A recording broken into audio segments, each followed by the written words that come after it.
Hello everyone. आज हम पढ़ेंगे कक्षा तीसरी का हिंदी विषय का पाठ टिप टिपवा, जो कि रिमझिम 3 से लिया गया है। पाठ 7 टिप टिपवा। एक थी बुढ़िया, उसका एक पोता था। एक बुढ़िया थी, मतलब बहुत बूढ़ी औरत थी, और उसका एक पोता था। पोता कौन होता है? जो बुढ़िया औरत का बेटा था, उसका बेटा, वो उसका पोता होगा। पोता रोज़ रात में सोने से पहले दादी से कहानी सुनता। वो पोता क्या करता था? रोज़ जिद करता था रात में कि सोने से पहले मुझे कहानी सुनाओ। दादी रोज़ उसे तरह तरह की कहानियाँ सुनाती, तो राजी उसको क्या करती, रोज़ अलग अलग कहानियाँ सुनाती थी। कभी कौन सी, कभी कोई और, कभी कोई और, तो उसे बड़ा मज़ा आता था। एक दिन क्या हुआ, मूसलाधार बारिश हुई। मूसलाधार बारिश मतलब बहुत ज़ोरों से बारिश।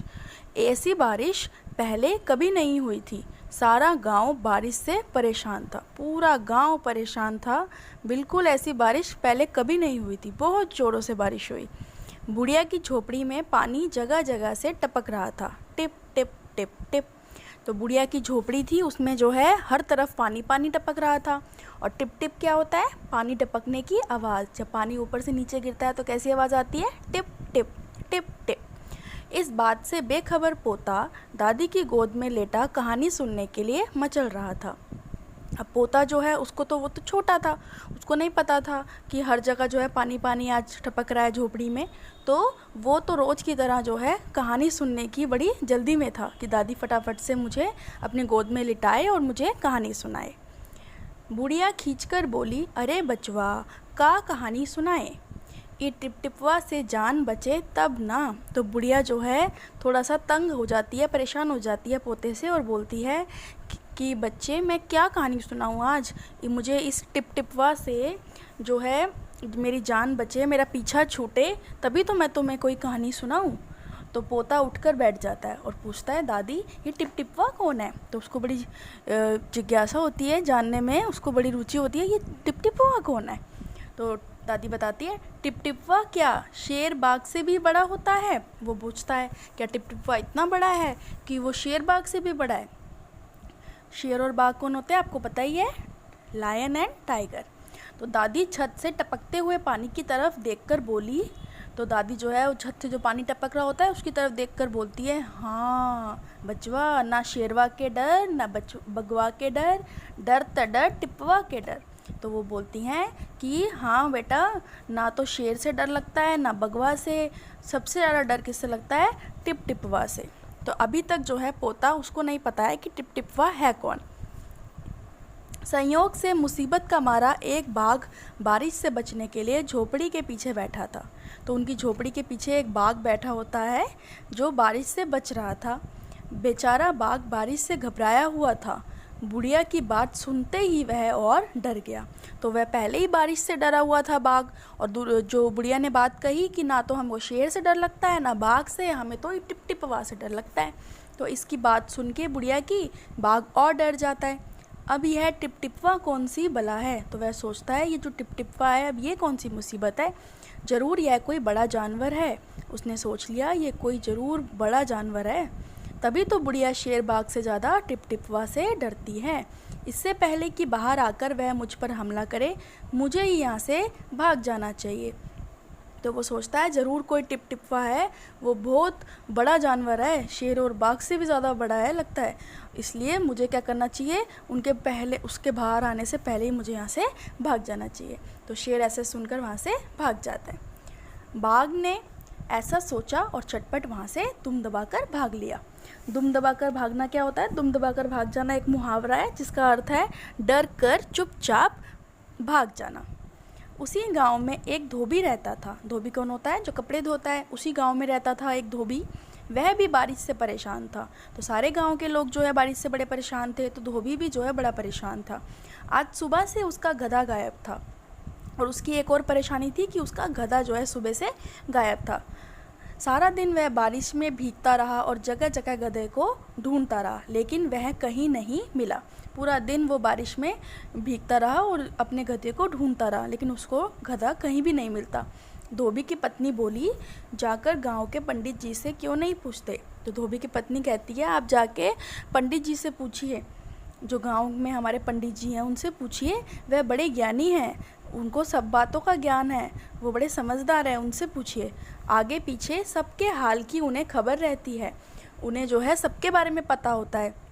गांव में जितने भी लोग हैं, आगे पीछे उनके पड़ोस में सबका जो है उन्हें पता होता है। आप उनसे जाकर पूछिए, वो ज़रूर बता देंगे, उन्हें पता होगा हमारा गधा कहाँ है। तो पत्नी की बात धोबी को जच गई, मतलब धोबी को पत्नी की बात पसंद आ गई और अपना मोटा लठ उठाकर वह पंडित के घर की तरफ चल पड़ा।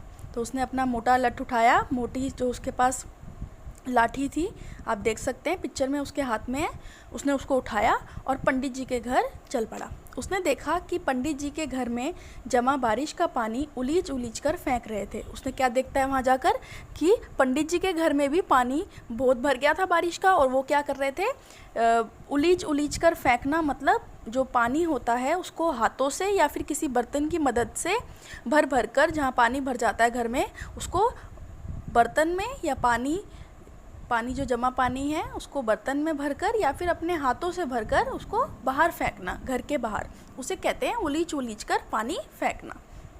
तो धोबी जी क्या कर रहे थे, उन्होंने जाकर क्या बोला, उसको तो बिल्कुल इंतज़ार नहीं हो रहा था क्योंकि उसका गधा खो गया था। उन्होंने जाके फटाफट बेसब्री से पूछा, उनको बिल्कुल इंतज़ार नहीं हुआ, उन्होंने पूछा, महाराज मेरा गधा सुबह से नहीं मिल रहा है, ज़रा पोथी बाँच कर बताइए तो वह कहाँ है।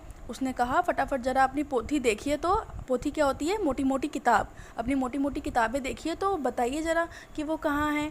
सुबह से पानी उलीचते उलीचते पंडित जी थक गए थे, और पंडित जी जो है बारिश का पानी घर से बाहर फेंकने में बहुत ज़्यादा थक गए थे। वो सुबह से यही कर रहे थे क्योंकि बहुत ज़्यादा मूसलाधार बारिश हो रही थी, बहुत ज़ोरों से बारिश हो रही थी।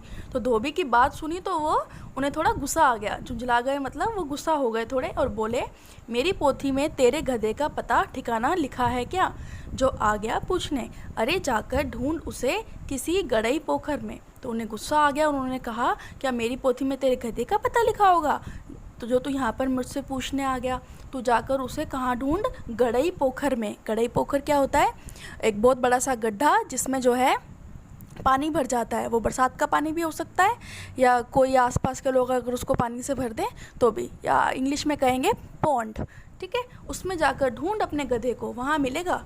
और पंडित जी लगे फिर पानी उलूचने, और फिर से वो अपने काम में लग जाते हैं, पानी बाहर फेंकने में। धोबी वहाँ से चल दिया। चलते चलते वह एक तालाब के पास पहुँचा। तालाब के किनारे ऊंची ऊंची घास उग रही थी।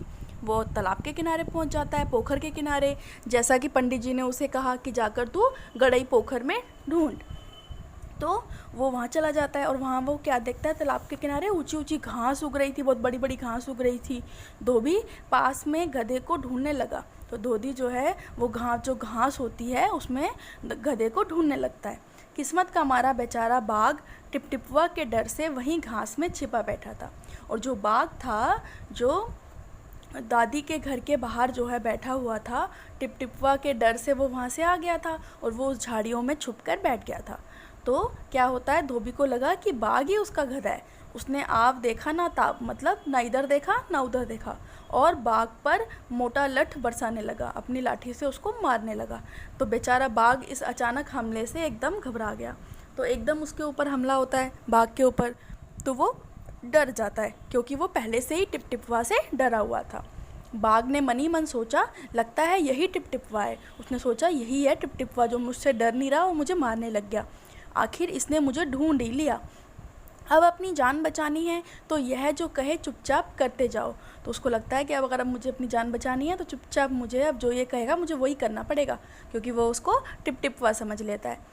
आज तूने बहुत परेशान किया है, मार मार कर मैं तेरा कचूमर निकाल दूंगा। ऐसा कहकर धोबी ने बाघ का कान पकड़ा और उसे खींचता हुआ घर की तरफ चल दिया। उसने कहा कि आज तूने मुझे बड़ा परेशान किया है। क्यों उसने ऐसा कहा? क्योंकि उसको लगा कि वो उसका गधा है, कि आज मैं तुझे बहुत मारूंगा, इतना मारूंगा कि तू कभी मुझे आगे से परेशान नहीं करेगा। और वो क्या करता है, बाघ का कान पकड़ता है और उसको खींचकर अपने घर ले। बाघ बिना चू चपड़ किए भीगी बिल्ली बना धोबी के पीछे पीछे चल दिया। तो बाघ क्या करता है, बिना चू चपड़ किए, बिल्कुल बिना बोले वो चुपचाप क्या करता है, धोबी के साथ साथ चल देता है। घर पहुंचकर धोबी ने बाघ को खूंटे से बांध दिया और सो गया।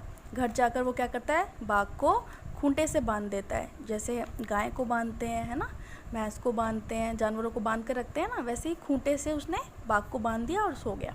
सुबह जब गांव वालों ने धोबी के घर के बाहर खूंटे से एक बाघ को बंधे देखा तो उनकी आंखें खुली की खुली रह गई।